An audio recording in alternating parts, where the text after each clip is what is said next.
歡迎收睇 ONTV 可大可小，我係盧永樂。我哋今日呢係又次嚟到天水圍，之前嚟過介紹天水圍嘅公共設施失修。今次呢嚟到要同大家傾另外一個問題，就係醫療支援嘅不足。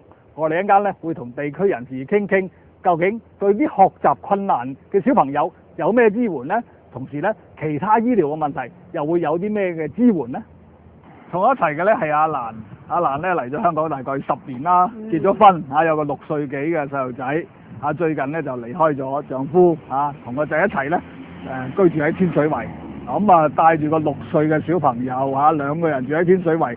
喂，如果你個仔啊或者你有咩事要人幫下手，喺天水圍揾人容唔容易啊？唔容易㗎。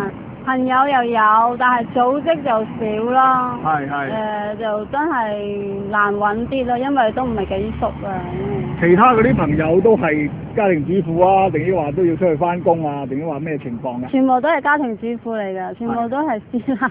你個仔仔聽講有語言障礙喎，係幾時發現㗎？3歲嗰陣時候，佢仲未識得嗌爸爸媽媽。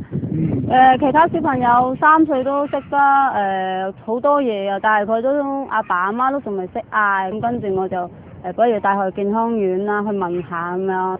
咁第一次咧，佢都冇乜點樣話咁嚴重，後尾第二次我同佢講話，佢真係一啲嘢個聲音都發唔到嘅喎，一個乜嘢佢都唔講嘅喎，係咪真係有問題咧？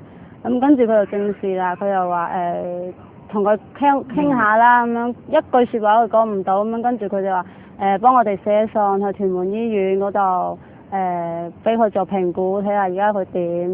嗱，你阿仔仔喺屯門醫院上完12堂語言治療，個進展都幾好啊！係啊。咁之後點樣咧？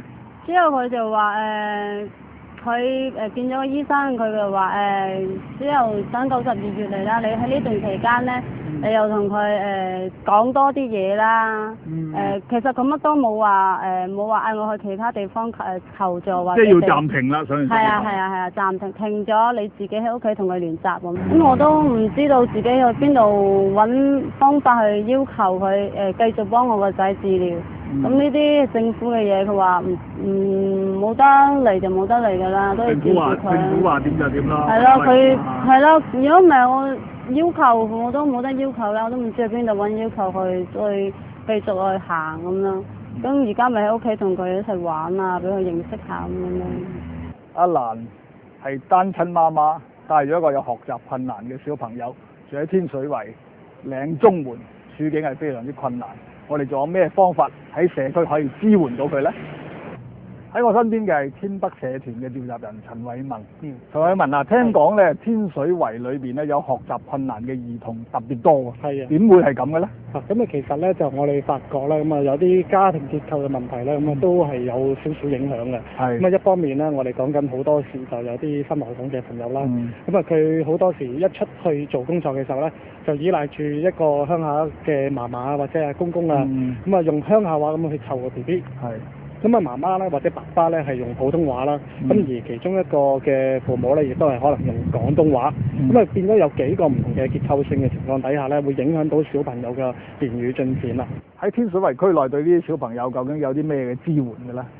其實都幾薄弱啊，因為咧我哋講緊，就算我哋喺母嬰健康院裏邊咧，咁希望嗰個診所俾一啲即係資訊啊，或者係一啲建議咧，咁但係好多時咧啲家長就收到一個信息，就係話佢哋全部都係話你等等啦，就可以觀察耐少少嘅，咁唔使咁心急嘅，咁慢慢去拖，咁好多時就咁，因為咁樣咧就拖到個小朋友咧係延遲咗好長嘅時間。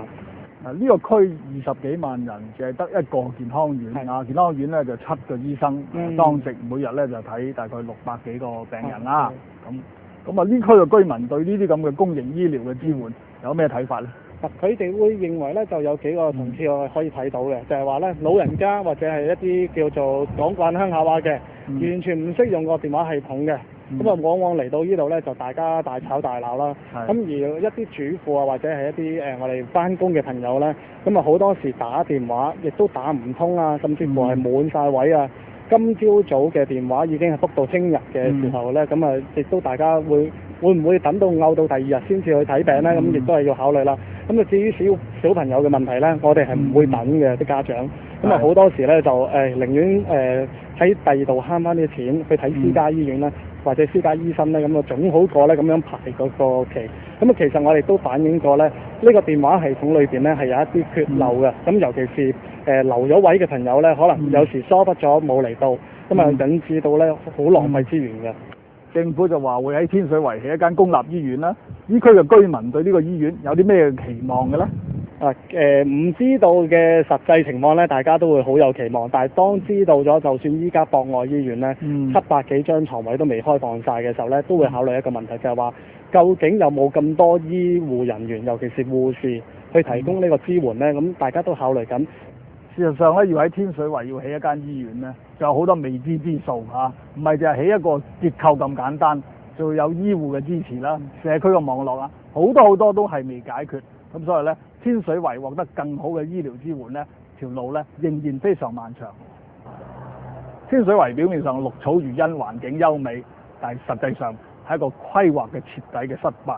除咗就業方面規劃失敗，啲人冇嘢做。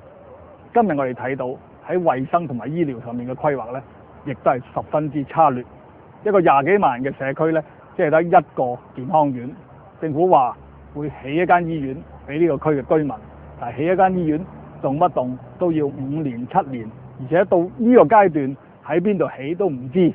就算起咗嗰個建築出嚟，究竟有冇足夠嘅醫護人員使到個服務能夠正常運作呢？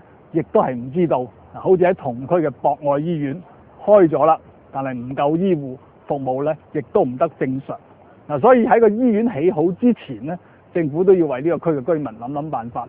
譬如好多兒童有學習困難需要支援，長者有慢性病患，下都要搞到去屯門醫院先獲得進一步嘅專科服務。佢哋唔掂嘅時候，有時甚至呢要翻去大陸求診。呢啲都係好唔理想嘅問題。